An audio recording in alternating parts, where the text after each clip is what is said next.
que sacamos del análisis traqueado de los turistas que fueron perseguidos siguiendo cuál era su ruta fue que los turistas, sobre todo, hacen un uso cultural del espacio. Es decir, no lo voy a decir de otra manera porque luego matizaré, que casi todos los turistas coinciden en que en un momento u otro entran en contacto con la realidad cultural. De manera que la conclusión que les dijimos en el Valle de Boí es su estación de esquí son las iglesias, no la estación. Segundo síntoma. Nos vamos a situar en el año 2011. En el año 2011 nos fuimos a encuestar a los turistas que estaban en el aeropuerto Costa Brava Girona, que en ese momento tenía casi 5 millones de pasajeros. Lo hicimos en el aeropuerto porque era cuando volvían, ¿sí? No les dijimos usted qué va a hacer, sino usted qué ha hecho. Y lo hicimos en el puerto de embarque, porque es un momento que el turista está un poco aburrido, y es mucho más fácil hacer una encuesta en la estación de embarque de un aeropuerto que en la playa, donde normalmente el turista no tiene muchas ganas de contestar una encuesta. Y esta encuesta con un iPad les íbamos diciendo diversas preguntas, una de las cuales no era directa, no era usted porque ha venido aquí, pero le hacíamos una pregunta cuya respuesta nos permitía ubicar la motivación del turista en una de las 20 categorías que hicimos de este análisis. La hipótesis inicial fue Costa Brava, agosto, julio, septiembre, casi todos se quedan a Costa Brava, algunos van a Barcelona. Motivación número 1, sol y la playa. ¿Qué puede ser? Vamos a decir el 80%. Nosotros decimos 80% se van a hacer sol y playa, 20% van a hacer otras cosas y estaremos muy contentos si es así. Resultados. 22% de los turistas, 22% de los turistas tienen como motivación, como yo he venido aquí para ir al sol y la playa. Primera idea. Fíjense, aquí hay 3 ideas que me gustaría destacar del estudio. Primera, el sol y la playa es más importante como motivación secundaria que como principal. ¿Lo ven? Nosotros ya hemos aprendido el discurso, es un discurso que nos enseñó Josep Capellà, que estamos en un espacio turístico que ya no puede vivir del sol y la playa. Tiene que ser sol y playa plus. En Costa Dorada deciden sol y playa plus PortAventura, casinos, bueno, es una opción. En otro lugar dicen sol y playa plus, vamos a apostar por medio ambiente, cultura, cada uno va haciendo su particular apuesta de complementariedad. Esta encuesta nos dice, hay más gente que dice otra cosa, dice, yo he venido aquí a ver las vías verdes, plus, mira qué bien hay una playa, me voy a bañar. La playa ya es más importante como motivación secundaria que como principal. Yo no sé si somos conscientes de la revolución que supone esto. Nosotros nos quedamos impactados. Segunda idea, ¿han visto cuál es la segunda motivación? Otras.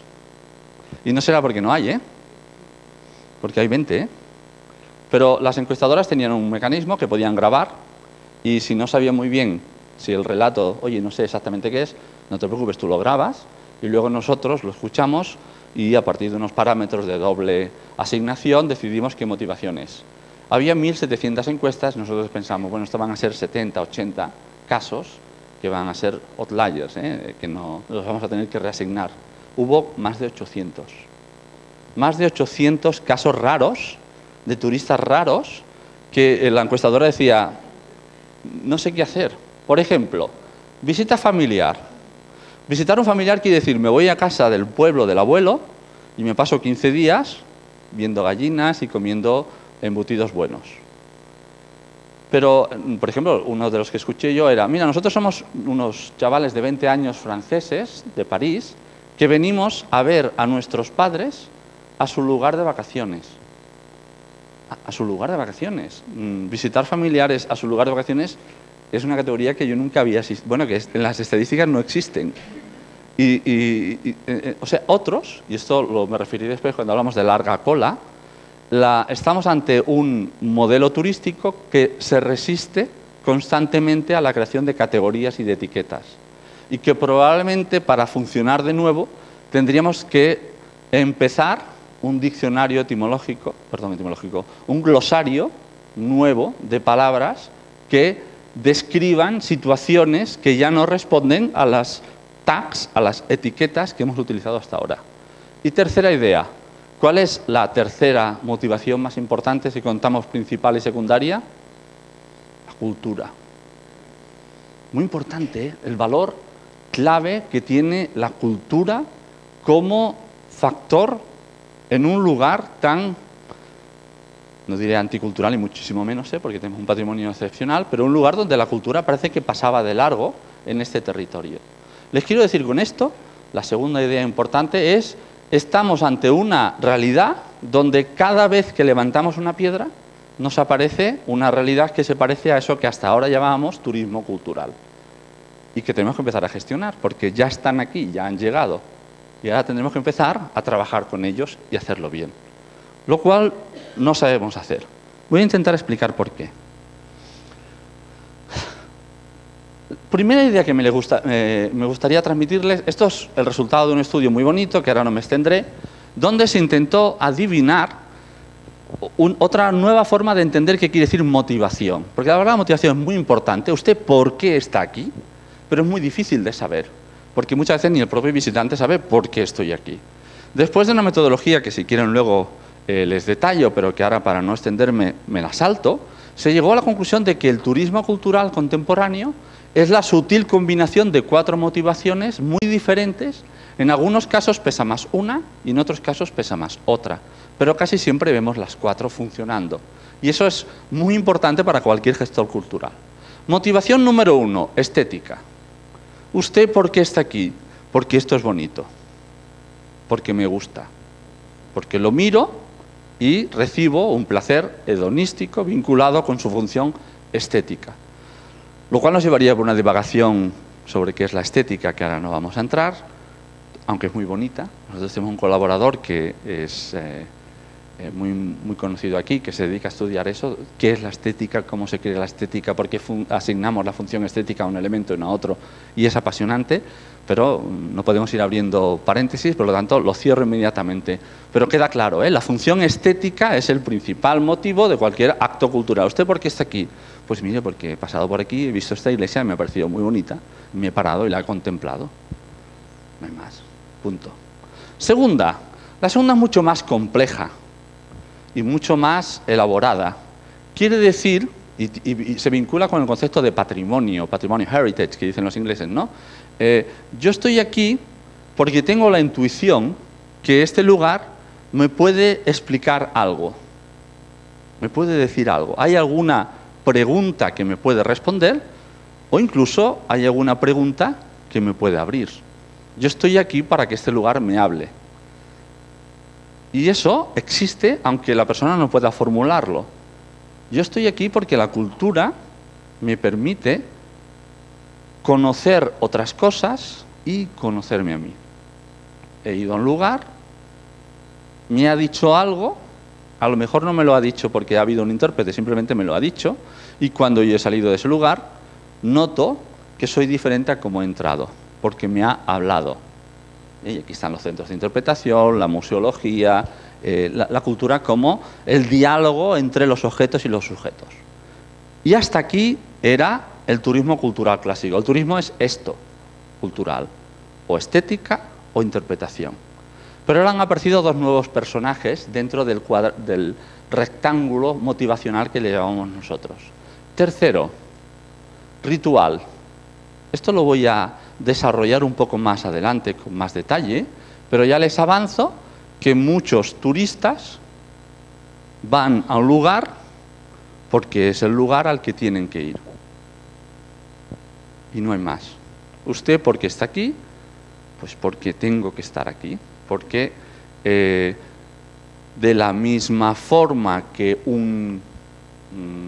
existe un manual de instrucciones de qué es lo que tengo que hacer cuando entro en un restaurante y hay una serie de parámetros que tengo que seguir, cuando soy turista adquiero una especie de compromiso que me hace, sin yo saberlo, hacer una serie de cosas y estas cosas se ritualizan, se convierten en rituales que todos los turistas hacen.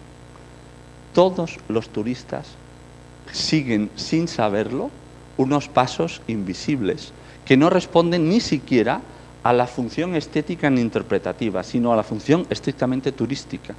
Como los turistas van a este lugar y yo soy un turista, voy a este lugar.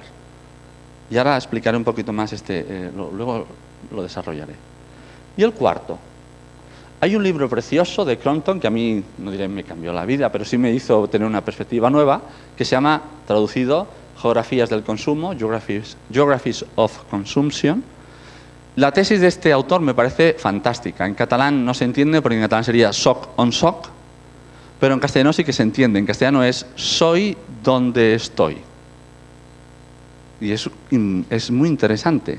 Dice Crompton, la función social. ¿Qué es la función social? ¿Cómo yo me defino respecto a los demás? Durante mucho tiempo se ha hecho por muchos métodos, ¿no? Por ejemplo, pues dónde trabajo, o por ejemplo, el dinero y los factores externos del dinero, cómo me he visto, qué coche tengo. Son factores que actúan como socializadores. Yo les digo a los demás quién quiero ser o quién aspiro a ser o quién soy a partir de todos estos estímulos externos. Esto es la socialización. Crompton dice, hoy, por primera vez en la historia del turismo, las personas, sobre todo, dicen quiénes son a partir de dónde están. ¿Quiénes son o quiénes quisieran ser? Hay un autor muy divertido, Grabur, un antropólogo norteamericano, que dice en un articulito muy divertido, dice, si a un grupo de turistas le dijese, usted hace turismo, pero no lo diga a nadie, la gente no haría turismo. Pero ¿cómo no lo digas a nadie? Hombre, ni una postalita, ni una llamada de teléfono, ni un SMS. ¿Por qué enviamos postales? Ya no se envían, pero ¿por qué en su momento se enviaban postales? Porque le queríamos recordar a la vecina que mientras la vecina estaba en ese momento envuelta en el fragor de la cotidianidad, yo me lo estoy pasando muy bien con un sol espléndido en estas preciosas playas de Acapulco. La postal era un factor de socialización. ¿Has visto? Y si nosotros nos vamos de vacaciones este verano a Benidorm, porque no nos ha ido muy bien económicamente y hemos encontrado una oferta, pues a lo mejor en septiembre no nos viene muy bien explicarlo a nuestros compañeros, ¿no? Pero si hemos estado haciendo trekking en Islandia, pues entonces sí, ¿no? Y a lo mejor es un peñazo el trekking en Islandia, pero tiene una función social. Les estoy diciendo a los demás, yo, aquí donde me ves, he estado 17 días viendo volcanes y fotografiando géiseres. Y eso me sitúa, o quién soy, o muy interesante la socialización, a qué aspiro a ser. Pero eso no solo vale por el turismo. ¿Qué museos visito? ¿Qué barrios frecuento? ¿Dónde quiero vivir? ¿Dónde no voy? Crompton dice, casi es más interesante dónde no va la gente para definirlos que dónde va. ¿Qué espacios evita la geografía negativa? Bien, eso es muy importante en el turismo cultural contemporáneo, porque esta función, y eso hace que las encuestas de turismo siempre sean tan complicadas, porque el turista, nosotros decimos, bueno, ahora se lo explicaré, pero un turista es una persona que está diciéndole a los demás quién es a cada acto turístico que está realizando. Por eso las redes sociales están cumpliendo una función clave en este sentido. Yo estoy aquí, estoy haciendo esto, Foursquare sitúo, fíjate, ahora estoy en un museo, lo fotografío, me sitúo y me implico. Voy a avanzar un poquito más. Ritual. Qué importante es el ritual. Y cualquier gestor cultural tiene que saber cuál es el ritual que siguen los turistas en ese espacio, en ese museo o en ese territorio. Por ejemplo, este es un estudio que ya es viejo, pero que hemos renovado. Hemos empezado el estudio otra vez en el 2013, porque ya hace 10 años. Son datos del 2003. Dentro de unos meses podremos dar, bueno, dentro de un año, podremos dar los datos del 2013. Pero quédense con la idea. Nosotros hicimos un estudio sobre el comportamiento de los turistas en el barrio viejo de Girona. Barrio viejo, que está muy bien delimitado, como todos los como muchos centros antiguos de esta época están delimitados por la montaña y por el río, por lo tanto es un sistema cerrado. Solo se puede acceder por los puentes. Y decidimos inicialmente hacer una encuesta. Y dijimos, bueno, hacemos una encuesta, piloto. Y vimos, no vamos bien. Lo digo, alerta con las encuestas. En la encuesta piloto